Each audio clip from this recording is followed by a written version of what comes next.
આપણે આજે ગીતાજીનો એક શ્લોક લેવાનો છે.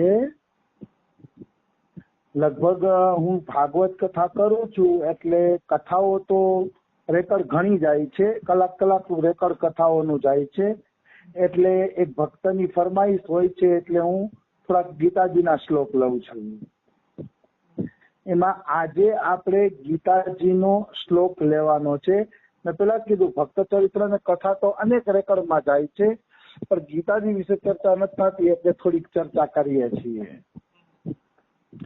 વાત એવી છે કે ગીતાજીમાં 7મા અધ્યાયમાં એક શ્લોક આવે છે, બલમ બલવતા આ અહમ કામ રાગ વિવર્જિતમ ધર્મા વિરુદ્ધો ભૂતેષુ કામો અસ્મિ ભરતર્ષભ. ભરતર્ષભ એટલે હે ભરત વંશીઓમાં શ્રેષ્ઠ અર્જુન. ભરતર્ષભ અર્જુનનું નામ છે. ભગવાન કૃષ્ણ એમ કહે કે હે અર્જુન, તું ભરત વંશીઓમાં શ્રેષ્ઠ છો. તો શ્રેષ્ઠ છો એટલે અમે તને કહીએ છીએ કે બલમ બલવતામ ચા અહમ કામરાગ વિવર્જિતમ. હે અર્જુન, જે વ્યક્તિ કામ અને રાગ એટલે આસક્તિ, રાગ અને મોહ મમતા છોડીને કર્મ કરે છે એનું બળ હું ખુદ બની જાઉં છું. એનું બળ ભગવાન કે હું ખુદ બની જાઉં છું. પછી એને પોતાનું બળ વાપરવાની જરૂર નથી, કારણ કે એનું જ બળ ભગવાનનું બળ બની જાય છે. મતલબ આનો એવો અર્થ થયો કે માનો કોઈ કરોડપતિ હારે મારી મિત્રતા હોય અને ઈ કરોડપતિ મને એમ કે ભાઈ તારા દીકરાના લગ્ન તું કરવા માંડ, જે કઈ ખર્ચો આવશે એ હું આપી દઈશ. તો એ કરોડપતિનું બળ જો મારી પાછળ લાગી જાય તો મારી બધી ચિંતા નીકળી જાય. ખબર છે પૈસા તો એ દઈ દેવાનો છે, એટલે પછી કરોડપતિનું બળ લાગે એટલે હું કરોડપતિ જેવો બની જાઉં અને ધામધૂમથી દીકરાના લગ્ન કરી શકું, કારણ કે મને કરોડપતિનું બળ પાછળ લાગી ગયું.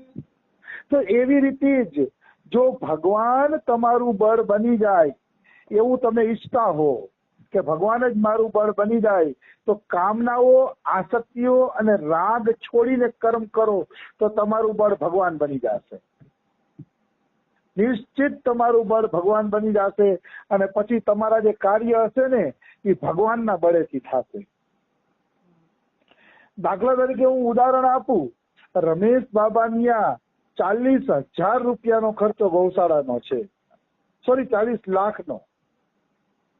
40 લાખ રૂપિયાનો ખર્ચો ગૌશાળાનો રમેશ બાબાનો છે, તો એ બધા પૈસા આવી જાય છે. તો ભાઈ 1 દીના 40 લાખ રૂપિયા કોણ આપી શકે? તોય બાબાને 1 દીના 40 લાખ રૂપિયા દેવા વાળા પડ્યા છે.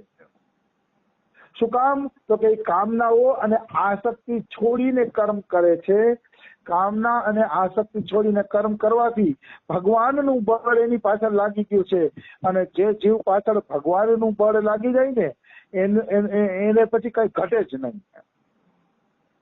એને પછી કઈ ઘટતું જ નથી, બધું ભગવાન પૂરું કરે છે. આવી વસ્તુ છે. તમારી પાછળ જો ભગવાનનું બળ લગાડવા માંગતા હોય તો આસક્તિઓ છોડીને, કામના છોડીને નિષ્કામ ભાવ માટે, જગત કલ્યાણ માટે, ભગવાનની પ્રસન્નતા માટે કર્મ કરો. જે કર્મ નિષ્કામ ભાવે ભગવાનની પ્રસન્નતા માટે કરવામાં આવે છે એ કર્મની અંદર ભગવાનનું બળ અવશ્ય લાગે છે. અવશ્ય ભગવાનનું બળ લાગે છે અને ઈ એમ કે બધા કાર્યોમાંથી પાર પડી જાય છે. દાખલા તરીકે હું તમને એક ઉદાહરણ આપું, નરસિંહ મહેતાનું.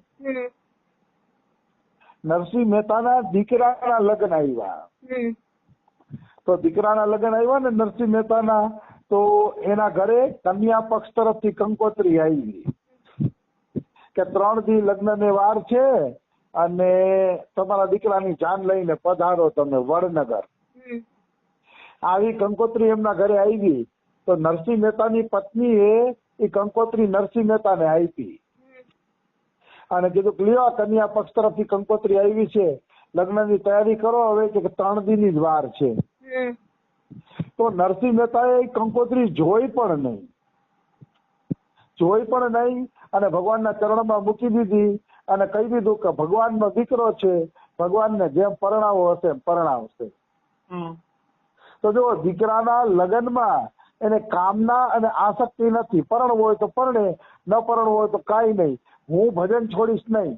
કામના અને આસક્તિ છોડી દીધી નરસિંહ મહેતાએ, તો ભગવાનનું બળ લાગ્યું અને ભગવાનને ચિંતા થવા માંડી કે મારે નરસિંહ મહેતાના દીકરાને હવે પરણાવવો પડશે. ભગવાનનું બળ એની પાછળ લાગવા માંડ્યું. મેં પેલા જ કીધું, જ્યાં જ્યાં તમે કામનાઓ અને આસક્તિ છોડી દેશો ને ત્યાં ત્યાં ભગવાનનું બળ તમારી પાછળ લાગુ પડી જશે.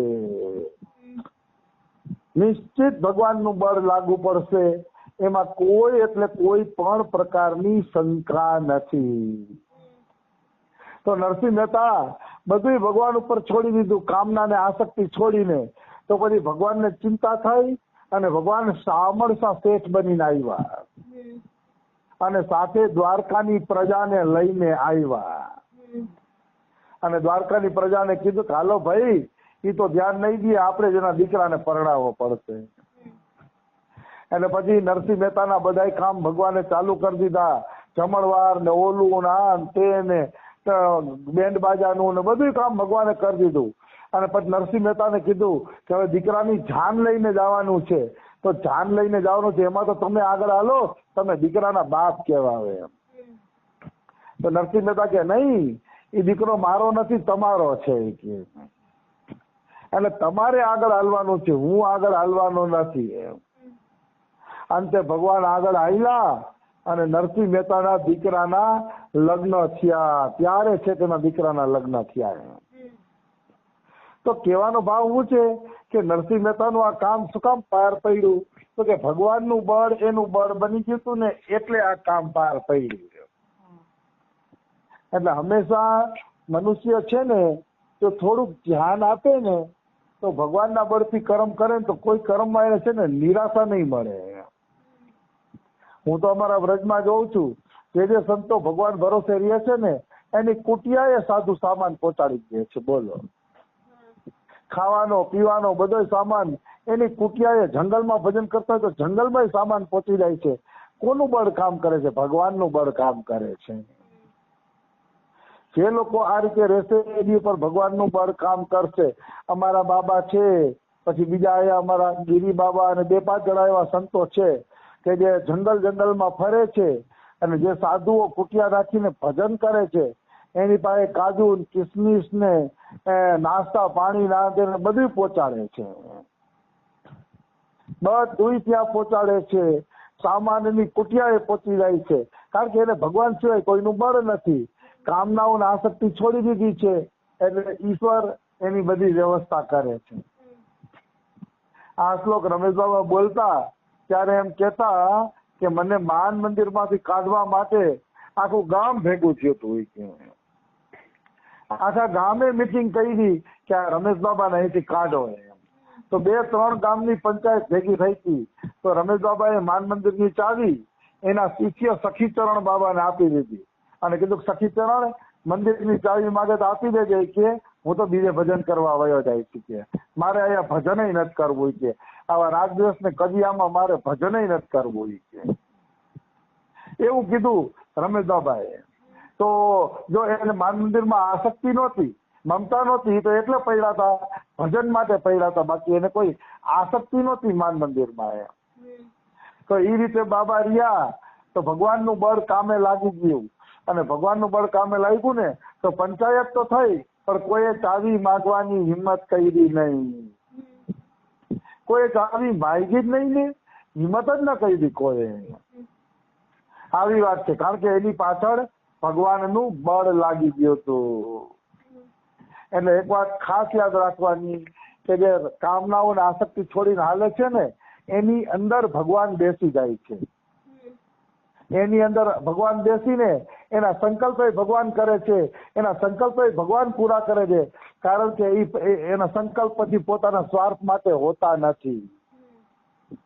એટલે ભગવાનનું બળ જરૂર કામ કરે છે, એમાં કોઈ શંકા નથી.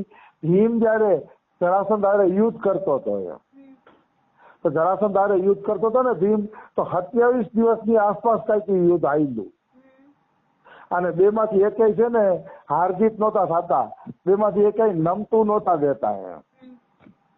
અને ઈ યુદ્ધ આયલું 27 દિવસ પછી ભીમ થાકવા માંડ્યો ને ત્યારે કૃષ્ણએ પોતાની શક્તિ સંચાર કરી અને એનું બળ વધારી દીધું એમ. શું કામ? તો કે ભીમ યુદ્ધ કરતો હતો ને એમાં પોતાનો સ્વાર્થ નહોતો. જરાસંધ મરી જાય તો કેટલાય લોકો સુખી થાય એમ હતા, એટલે જરાસંધને મારવા માટે ભીમ યુદ્ધ કરતો હતો. પોતાનો સ્વાર્થ નહોતો, તો એની અંદર કૃષ્ણનું બળ આવી ગયું અને કૃષ્ણના બળથી એને જરાસંધનો વધ કરી નાખ્યો એમ. આવી વસ્તુ છે. જ્યાં જ્યાં તમે ઉદાહરણ જોશો ભગવાનના બળથી હાલતા હશે ને એની અંદર ભગવાનનું બળ જરૂર કામ કરતું હશે, એમાં કોઈ એટલે કોઈ શંકા નથી. આવા અનેકો ઉદાહરણ છે. દાખલા તરીકે વિભીષણને મારવા માટે રાવણે શક્તિ છોડી. વિભીષણને મારવા માટે રાવણે શક્તિ છોડી તો એ શક્તિ રામે પોતાની છાતી ઉપર સહન કરી લીધી અને રામ દેવાન થઈ ગયા તો વિભીષણમાં રામની શક્તિ આવી ગઈ. વિભીષણ ગુસ્સે થઈ ગયો, તે મારા પ્રભુ રામને આ રીતે હેરાન કર્યો. રાવણને ગુસ્સો મારે છે તો રાવણને રથ ઉપરથી પાડી દે છે. રામચરિત માનસમાં લખ્યું છે તુલસીદાસે, ગુસ્સો મારી અને પાડી દે છે રાવણને. તો કે રાવણમાં વળી આ શક્તિ ક્યાંથી આવી? ઓલા વિભીષણમાં આ શક્તિ ક્યાંથી આવી? તો કે રામનું બળ કામ કરે છે, એનો રામજીમાં પ્રેમ છે અને રામજી પ્રત્યે વફાદારી છે, તો રામજીની શક્તિ એની અંદર કામ કરવા માંડી. એટલે તમે ભગવાનને પોતાનું બળ બનાવો. મનુષ્ય જેટલું પોતે બુદ્ધિશાળી બનવા જશે અને જેટલું પોતે આસક્તિપૂર્વક કર્મ કરશે ને એટલા જ એના કર્મ બગડશે.